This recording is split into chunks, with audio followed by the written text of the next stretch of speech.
Hola, esto es El Líbero, estamos en una entrevista en esta oportunidad, ustedes probablemente ya tienen la oportunidad de verlos, estamos con Axel Kaiser y Gloria Álvarez. Ellos son los autores de este libro, El engaño populista, que acaba de publicarse en Chile esta semana.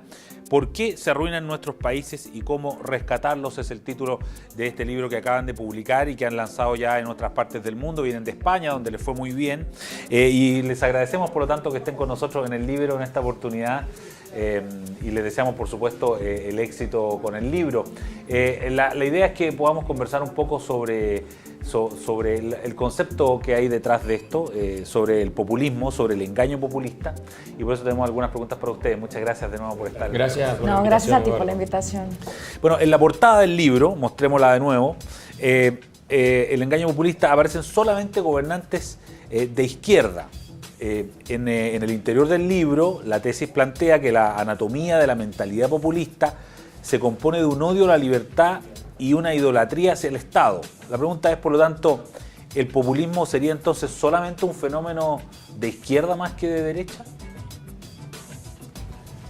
En este minuto, los casos más urgentes de populismo que existen en Hispanoamérica, que es la región en la cual nosotros basamos el libro, son de izquierda. Probablemente en otra época podría haber habido gobernantes de derecha.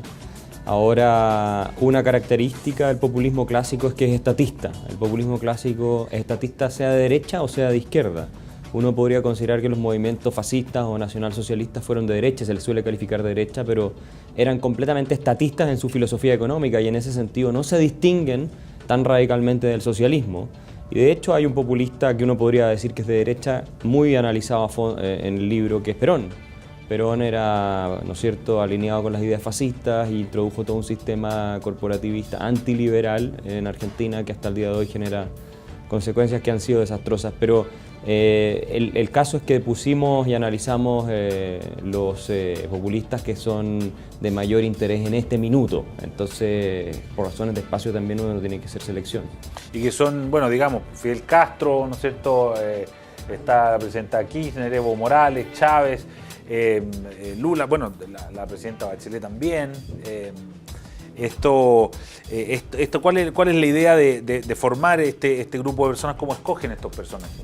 Bueno, yo creo que hay una explicación histórica que también nos ayuda a entender por qué se vive la actual coyuntura de populismo en América Latina, y es la reformulación que hace la izquierda marxista latinoamericana luego de la caída del muro de Berlín, donde cesan también los proyectos violentos financiados por la Unión Soviética, y la izquierda tiene que replantearse cómo llegar al poder sin utilizar formas violentas, porque también nuestros países entraron a épocas civiles y democráticas donde ahora iba a ser el voto lo que iba a mandar quiénes iban a ser los mandatarios, ya no las dictaduras militares de antaño.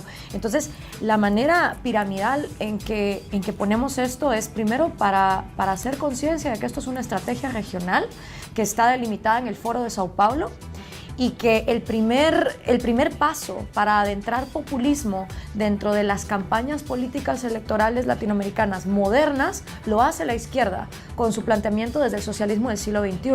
Desgraciadamente, las derechas latinoamericanas o otros proyectos políticos que tal vez no tienen una ideología tan definida bajo el segmento socialista también empezaron a utilizar populismo porque se dieron cuenta de lo efectivo que era para manipular masas en el corto plazo y llegar al poder. Entonces, que rendía electoralmente. Claro.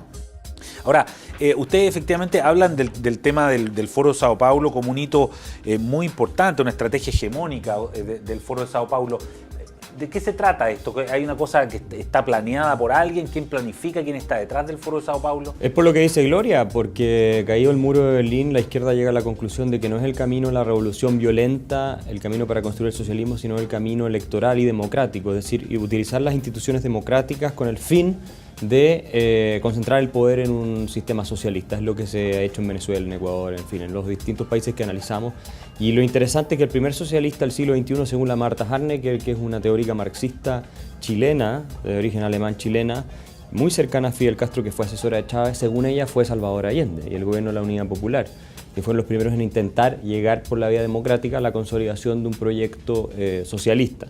Eso lo dice ella, ¿no? Y en el caso del Foro de Sao Paulo, lo que se esboza es un plan para resucitar el socialismo, que le llaman del siglo XXI, pero es el mismo de antes. Básicamente la diferencia es que ahora por la vía democrática, en el cual participan partidos políticos y agrupaciones de toda América Latina, y de hecho en Chile hay varios que son miembros del Foro Sao Paulo, el Partido Socialista, el Partido Comunista, Revolución Democrática y algunos otros por ahí. Y por tanto se crea este programa que busca ganar la batalla a nivel de hegemonía cultural, de que sus ideas sean las que vayan permeando y metiéndose como parte del juego democrático, porque tú tienes que convencer a las mayorías para llegar al poder. Entonces tus ideas tienen que ser las que terminan permeando, y ese es lo que nosotros explicamos en el libro. La estrategia del contenido del Foro de Sao Paulo agarra la lucha de clases del manifiesto comunista para confrontar a la sociedad a través de campañas políticas con un pueblo y un antipueblo, y los dos grandes estrategas fueron el sindicalista Lula da Silva y Fidel Castro, y se dan cita en Sao Paulo, pero todos los años se reúne el foro. De hecho, hace unos pocos días fue en San Salvador, denominaron San Salvador la capital latinoamericana del socialismo, y se hicieron ciertas condenas a, por ejemplo, lo que está pasando con Dilma Rousseff, y durante muchos años, porque ya 22 veces se ha celebrado el foro de Sao Paulo, se dijo que Venezuela iba a ser el faro de luz que iba a iluminar al resto de América Latina hacia dónde hay que caminar. Entonces, cuando uno analiza el foro de Sao Paulo, se da cuenta que lo que está ocurriendo en cada uno de los países no es casualidad y es una estrategia regional. Ahora, en el libro le ha llamado la atención a algunas personas que aparece la presidenta Michelle Bachelet. Nosotros en general, los chilenos, pase lo que pase, siempre por alguna razón tratamos de estar o nos sentimos, ¿no?, que no somos parte de este cono sur con unas características bien parecidas, sino que nos sentimos, no sé, si estamos aislados por la cordillera de los Andes, por alguna razón nos sentimos, y así nos han llamado incluso los ingleses de Latinoamérica, ¿no?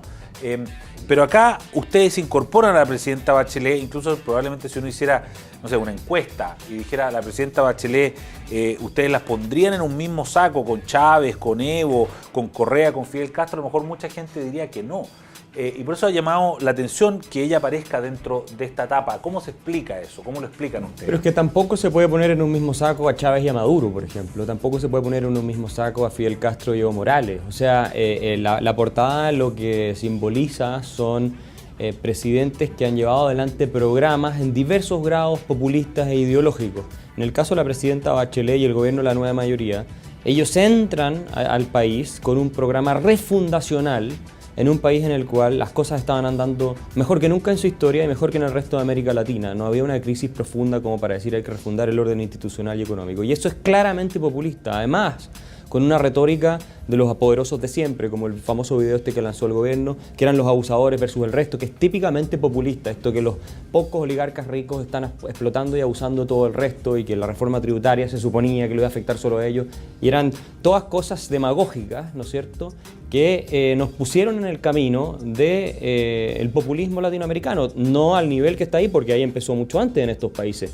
Pero yo digo, sigamos 10 años con el programa de la nueva mayoría y veamos cómo terminamos. Y eso es la razón por la cual, a nuestro juicio, la presidenta Bachelet se ha ganado un lugar también para nuestro desagrado y nuestra impresión entre los líderes que han facilitado y abierto las puertas a la causa populista. Ella misma, por lo demás, hay que decir esto, ha declarado admiración por Hugo Chávez, diciendo que admira su amor por los pobres y que lo que ha hecho por Venezuela y todo lo demás cuando falleció, ¿no? Ella misma ha declarado 2 veces o 3 que su programa es continuar con el legado de Salvador Allende en Chile, que generó mucha polémica en nuestro país. Ella misma ha dicho que el modelo de la Alemania comunista es el que ella se trajo en su mente después de volver. Entonces también ella ha dado pie, ha salido a defender a Dilma Rousseff cuando cayó, salió a defenderla abiertamente. Entonces ella también ha dado pie, sin considerar el ataque a la libertad de expresión que hizo con la revista ¿Qué pasa?, a que se le acerque a ese tipo de liderazgo. Y todos sabemos que su corazón es más bien socialista de la línea más dura, que es de donde ella proviene originalmente. Y la prueba fue en su primer gobierno, con el bochorno que tuvimos internacional, cuando ella salta de una reunión que estaba en Cuba para ir a reunirse con Fidel Castro, ¿no? Y yo creo que eso hay que decirlo, ¿no? No hay por qué tener temor a reconocer de dónde vienen las personas y las ideas que tienen, especialmente si ellos mismos las admiten. Entonces nosotros en Chile tenemos un problema con decir las cosas como son y con aceptarlas como son. Eso no significa que esté al mismo nivel y que sea igual al resto, pero sí nos está llevando por una dirección parecida. Es parte de una estrategia, y en una estrategia hay pasos a seguir. Obviamente los pasos más consolidados se han dado en Cuba y en Venezuela, pero eso no quiere decir que no se estén dando primeras alarmas. Y desgraciadamente los cubanos en su época no escucharon las alarmas, los venezolanos dijeron nosotros no somos Cuba, no somos una isla, eso aquí no va a pasar, los brasileños dijeron lo mismo, los ecuatorianos también. Entonces, si todos nos seguimos cobijando y no vemos las alarmas, esto es como un cáncer, y si uno no ve las alarmas a tiempo, no va a haber quimioterapia que luego ya cuando haga metástasis te pueda salvar, ¿no? Bueno, ustedes de hecho dicen, tú dices, Axel, las cosas hay que decirlas por su nombre. También llama la atención en el libro que ustedes dicen que, derechamente, dicen que Michelle Bachelet tiene una agenda populista de gobierno, que es una cuestión que en general aquí no se ha escuchado ni se ha escrito de manera muy profusa. La pregunta, pero si uno tuviera que explicarlo en simple, el símbolo más puramente populista que tendría el gobierno de Michelle Bachelet es su intención de cambiar la Constitución. ¿Ese sería, a juicio de usted, el gran símbolo de un proyecto populista? A ver, yo discrepo, aunque no sea Andrés Velasco, el ex ministro de Hacienda de ella, claramente ha dicho que este es un gobierno populista, que tiene políticas populistas. Hay mucha gente de la exconcertación que lo ha dicho. Entonces no es algo que sea nuevo. El The Economist sacó una editorial analizando el caso chileno del gobierno de Michelle Bachelet, diciendo que tal vez nos estaba llevando por el populismo estilo Argentina. Mario Vargas Llosa, hace tiempo atrás, cuando se abre toda esta discusión de la refundación a través de la Constitución, que es tu pregunta, dice que Bachelet tenga cuidado en caer en tentaciones chavistas, y así sucesivamente. Roberto Ampuero ha hecho análisis de la misma naturaleza. Mauricio Rojas ha escrito columnas hablando del populismo constitucional del gobierno. Es decir, esto es algo que se discute en Chile abiertamente, y a mí, si tú me preguntas cuál es el emblema de los tantos que podemos mencionar del carácter de inclinación populista de este gobierno, es claramente la refundación del orden económico institucional completo a partir de una nueva constitución de la cual no tenemos idea qué va a pasar, solamente porque ellos dicen que el modelo neoliberal, otro ataque típicamente de populista en América Latina, de muchos regímenes populistas, no les gusta. Eso es todo. La retroexcavadora del sistema neoliberal. Cuando el senador Quintana dijo lo de la retroexcavadora, que a todos les pareció tan escandaloso, pero lo cierto es que él estaba representando y reflejando el espíritu con el que entró el gobierno, y el gobierno lo lidera la presidenta de la República. Entonces, ¿hasta cuándo la vamos a tratar de aislar a ella de lo que está ocurriendo en el país? Con la reforma laboral, que es una catástrofe, con la reforma tributaria, que fue otra catástrofe, con la nueva constitución que ha puesto en incertidumbre completa al país entero, y así sucesivamente. Entonces, yo creo que es hora que despertemos. Este es el típico país de aquí nunca va a pasar, y si hace 10 años uno decía que lo que está pasando hoy, que todo el mundo critica, iba a pasar, todo el mundo te decía lo mismo. No, eso en Chile nunca va a pasar. Y yo lo experimenté, ese proceso. Entonces, no sigamos en la negación de la realidad, porque creo, y con esto termino, que esto le ha abierto un cauce a programas incluso más radicales, que es los que traen las nuevas generaciones, tipo Giorgio Jackson y tipo Gabriel Boric, que son mucho más agresivos y claramente sí están alineados con una agenda más populista. Y no nos olvidemos de un dato, que Marco Enríquez Ominami, y yo creo que pocos dudarían de que era bien alineado con el sistema populista que está planteado en el libro, podría haber llegado a ser el próximo presidente de la República. Él lideraba las encuestas y Chile estuvo así de tener un próximo presidente completamente alineado con ese discurso. Yo tuve la oportunidad de debatir con Ominami en Argentina, y una de las cosas que me parecía absurda fue cuando él dijo que el Estado crea riqueza. O sea, una de las cosas que el populista cree es que el gobierno produce. Se le olvida que cada centavo que entra al erario público es porque alguien más lo sudó de su frente y lo está pagando en impuestos. Entonces, cuando esas distorsiones económicas empiezan a darse y se habla de cuestiones gratis, cuando se habla de que el Estado produce riqueza, son señales de prestar atención. Y bueno, Enrique Ominami tiene en la última elección logra todavía un 10%. La solución, está más o menos claro el diagnóstico, para hacerlo de manera sucinta. Ustedes hablan acá que la educación económica es un antídoto, lo plantean en el libro. Ustedes hablan también de la construcción de un nuevo sentido común. Sin embargo, da la sensación de que estas posibilidades de antídoto, ¿no? De remedios para el discurso populista toman tiempo. O sea, la educación, construir un nuevo sentido común, en fin, está bien, pueden tomar varios libros de esto, puede tomar muchas discusiones, muchas entrevistas periodísticas, pero eso se produce a lo largo de los meses o de los años incluso. ¿Hay un antídoto un poco más inmediato para una cuestión como el populismo? Yo no creo que sea de antídotos inmediatos o lentos, sino antídotos eficientes y eficaces. Para que una sociedad cambie, dice Malcolm Gladwell que no es necesario que toda la mayoría de la población cambie. De hecho, los grandes cambios en la humanidad se logran a través del ingenio y la innovación de ciertos individuos que nos llegan a transformar la vida a todos. Yo, por ejemplo, por mi propia cuenta no tendría idea de cómo elaborar una aeronave o un teléfono celular o la electricidad. Yo me beneficio del ingenio de otras personas que han sido capaces de trascender y cambiar nuestras realidades. Lo mismo con las transformaciones sociales. Gladwell habla de que si uno es capaz de influenciar en las 7 élites, y tener por lo menos una persona con las ideas claras en cada una de estas élites, la sociedad empieza a transformarse, porque está claro que todo el mundo siempre está en búsqueda de referentes y de liderazgos, y estas 7 élites son empresarial, religiosa, artística, cultural, social, deportiva y política.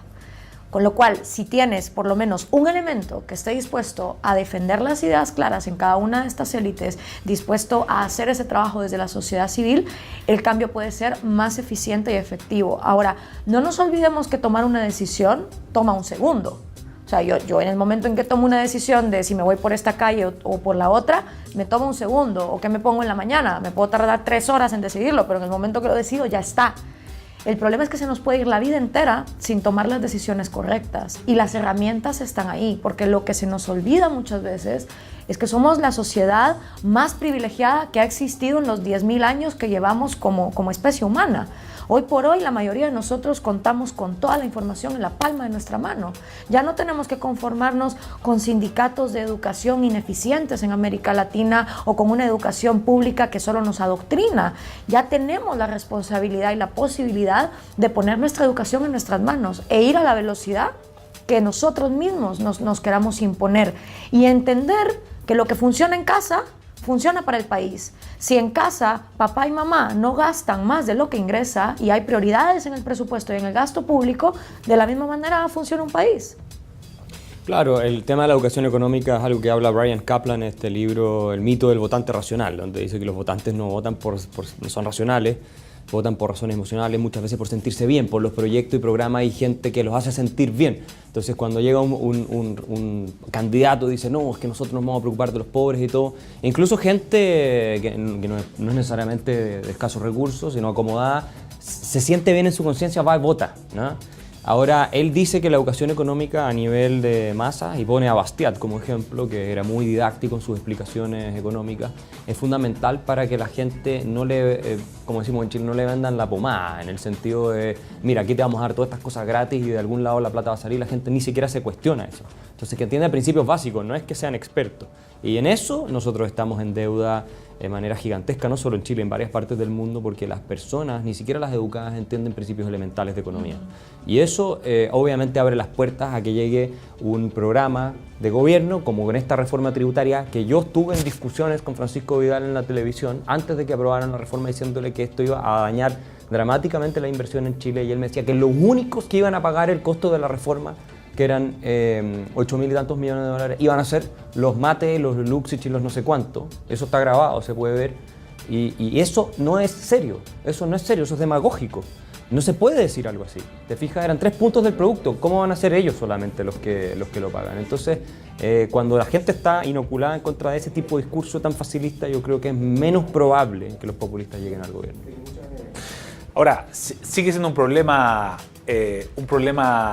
de tiempo, ¿no? Porque lo que dices tú, hay cosas que son urgentes. O sea, nosotros vamos a tener una elección municipal en los próximos meses y tenemos una elección presidencial en un año más, y yo no sé, yo estoy de acuerdo en que el gobierno ¿no? que parte con este discurso donde se ofrecen la gratuidad y muchos de estos símbolos, hoy día no tiene la popularidad que tuvo. Tenía un 60 y tantos %, un apoyo histórico. Hoy día el gobierno está con un 80% de rechazo y un 20% en cifras gruesas de apoyo. Esto se ha dado vuelta. Sin embargo, esto es suficiente. O sea, la gente entendió lo que pasó, se dio cuenta. Este rechazo tiene que ver con eso, porque se dieron cuenta que aquí había un discurso que tenía estos elementos que plantean ustedes como populistas, y esto puede ser solamente eso, para que en las próximas elecciones, por ejemplo, haya un cambio de mano. Oye, es que es muy entretenido ser socialista con el dinero ajeno, mientras no te lo saquen de tu bolsillo para darle a otro. Entonces lo que está ocurriendo hoy día, la gente, claro, tú te sientes bien con un programa de esa naturaleza, cuando vas y votas dices, sí, voy a votar porque ellos se van a preocupar, pero cuando tú te empiezas a quedar sin empleo, cuando tú ves que tu gente empieza a sufrir el efecto, más allá de los escándalos que ha habido de por medio, y que las reformas que al principio apoyaste te están quitando el derecho a elegir la educación de tus hijos, te están realmente perjudicando, entonces viene el momento de la reacción. Ahora, ¿existe una conciencia de fondo ahora en la ciudadanía de que las ideas estatistas, socialistas no funcionan? Yo no estoy tan claro de eso, porque si tú ves los candidatos o los políticos mejor evaluados de Chile son de la misma línea o más extrema incluso, ¿no? Los jóvenes de la nueva generación. Entonces este es un trabajo que hay que hacerlo igual como lo hizo el Foro de Sao Paulo, digamos no igual, sino que me refiero con mediano y largo plazo, porque de lo contrario vas a tener tal vez una victoria de corto plazo, pero mientras la gente no cambie de fondo su mentalidad no te va a durar. El problema es que si seguimos creyendo en América Latina que leer, instruirse y tener las ideas claras es una pérdida de tiempo porque hay que hacer cambios ya. Es como pedirle a un médico que entre a operar a alguien que va en la emergencia porque lo acaban de meter 5 tiros, pero el tipo no pasó 7 años de escuela, no va a poder hacer nada. Entonces en América Latina siempre queremos apresurarnos con no, porque la situación es urgente y tenemos que cambiar ya.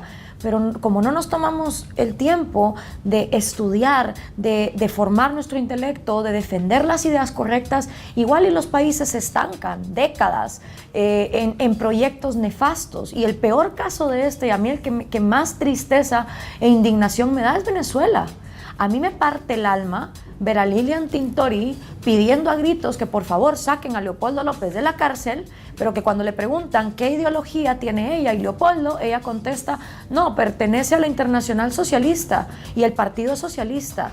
El mismo padre de Leopoldo que estuvo con Axel la semana pasada en Europa defendiendo el socialismo. Yo también estuve con el hermano de Enrique Capriles y le pregunté, oye Andrés, ¿dónde está la perestroika y el glasnost de tu hermano? ¿Cómo así? Me dice yo, claro, porque para la situación en la que está Venezuela, donde la economía básicamente es inexistente, lo único que queda es ir a ver qué hicieron las exrepúblicas soviéticas para levantarse. Si yo fuera oposición venezolana, ahorita lo que estaría redactando y dedicando mi tiempo es para hacer una perestroika y un glasnost a la venezolana. Y esos proyectos intelectuales no se están dando, porque todo el mundo lo ve como una pérdida de tiempo. Y aparte, los asesores políticos, que se les pagan millonadas para asesorar candidatos, ¿qué es lo primero que te dicen? No, es que si tú no ofreces socialismo y no ofreces populismo, no vas a ganar las elecciones. Aquí el que no regala, no gana, porque nadie lo vota. Entonces, el daño nos lo hacemos nosotros mismos, que por pensar que necesitamos soluciones inmediatas, tomamos las equivocadas. Bueno, es una muestra del libro El engaño populista. Gloria Álvarez y Axel Kaiser han estado con nosotros dándose un momento en su agenda. Están en Chile presentando este libro, van a recorrer distintas ciudades del país. Hoy han estado con el libro, le damos las gracias también al restaurante Da Carla que nos ha recibido en el día de hoy.